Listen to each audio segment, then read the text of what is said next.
Bienvenue dans cette capsule vidéo sur les mouvements d'un satellite. On va étudier ici les lois de Kepler, appliquées particulièrement aux mouvements de satellites. Alors tout d'abord, on rappelle l'expression de l'accélération dans le repère de Freinet. Donc l'accélération d'une trajectoire curviligne, elle a deux composantes, deux coordonnées.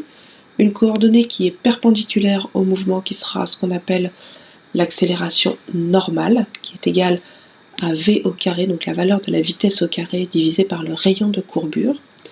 Et elle a une coordonnée tangentielle, c'est-à-dire tangente à la trajectoire, en un point donné, qui sera égale à la dérivée de la valeur de la vitesse en ce point. Alors si je prends le cas d'une planète ou d'un satellite, donc ici de la Terre qui tourne autour du Soleil, cette planète, elle est soumise à une seule force, qui est la force d'attraction du Soleil sur la Terre, la force de gravitation. On aura donc une accélération. Donc on rappelle déjà que l'accélération est collinéaire à la somme vectorielle des forces qui s'exercent sur le système. Ici, je n'ai qu'une force. Donc mon accélération sera collinéaire à la force. On voit ici tout de suite que j'aurai bien une composante normale, une coordonnée normale de l'accélération, mais pas de coordonnées tangentielles, puisque mon accélération, elle a la même direction et le même sens que ma force. Donc si je n'ai pas d'accélération tangentielle, ça veut dire que la dérivée de la vitesse est égale à 0. Si la dérivée de la vitesse est égale à 0, ça veut dire que la variation de la vitesse dans le temps est égale à 0, donc que ma vitesse est constante. En revanche, mon accélération normale a une valeur, elle est égale à la force de gravitation divisée ici par la masse de la Terre, et elle est aussi égale à v carré divisé par le rayon de courbure. Sauf que ma force de gravitation et la masse de la Terre sont constantes. Le rapport F sur petit m est constant. On vient juste de voir que la vitesse était constante, à cause de l'accélération tangentielle qui est nulle. Ça veut dire forcément que mon rayon de courbure est constant. Si mon rayon de courbure est constant, ma trajectoire est circulaire. En appliquant la deuxième loi de Newton à la Terre, je viens de démontrer que la Terre a un mouvement circulaire uniforme. Alors, je vais rentrer un petit peu dans le détail de certains calculs. J'applique toujours la deuxième loi de Newton qui me dit que ma force de gravitation, puisque c'est la seule force exercée sur la Terre, sera égale à la masse fois l'accélération.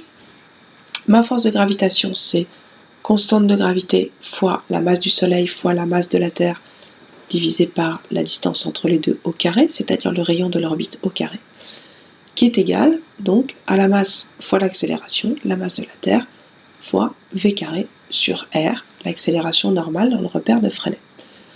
Si je simplifie mes calculs, je vous invite à mettre la vidéo en pause pour le faire vous-même, je peux aisément trouver que la vitesse est égale à la racine carrée de grand G fois grand M divisé par R, les trois étant des constantes, ma vitesse est bien constante et je peux en calculer la valeur. La deuxième chose que je peux faire avec ça, c'est calculer la période de révolution. Je sais que la vitesse est égale à la distance parcourue divisée par le temps de parcours. La distance parcourue lorsque la Terre fait un tour autour du Soleil, c'est 2π fois r, le rayon de l'orbite, divisé par grand T, la période de révolution de la Terre autour du Soleil, c'est-à-dire 1 an. Si je remplace petit v par l'expression que j'ai trouvée juste avant, encore une fois, je vous invite à mettre la vidéo en pause pour faire la démonstration vous-même, je peux simplifier et je peux trouver que la valeur de ma période de révolution est égale à 2π fois la racine carrée du rayon de l'orbite au cube divisé par g fois m, la masse du Soleil. Donc cette période va dépendre du rayon de l'orbite et de la masse du Soleil, mais ne dépendra pas de la masse de la Terre. Donc si je mets autre chose à la place de la Terre, j'aurai la même période de révolution. Donc je viens de démontrer ici, juste avec la deuxième loi de Newton, que la vitesse et que la période de révolution sont indépendantes de la masse, alors du satellite si c'est un satellite qui tourne autour de la Terre ou d'une planète si c'est une planète qui tourne autour du Soleil, et qu'on a un mouvement circulaire uniforme à partir du moment où on a seulement la force de gravitation qui s'exerce sur le satellite ou la planète. Alors plus généralement, on va voir les lois de Kepler. La première loi de Kepler, elle nous dit que dans le référentiel héliocentrique, la trajectoire d'une planète est une ellipse, et le centre du Soleil occupe l'un des deux foyers. Alors les foyers d'une ellipse, c'est ce point-là ou celui-là. En fait, le cercle est un cas particulier de l'ellipse où les deux foyers sont confondus. Donc les trajectoires circulaires dont on a parlé jusque-là sont des ellipses un petit peu particulières. On a un rayon qui est toujours le même. Donc l'orbite est ce qu'on appelle elliptique, elle forme une ellipse, c'est la première loi de Kepler.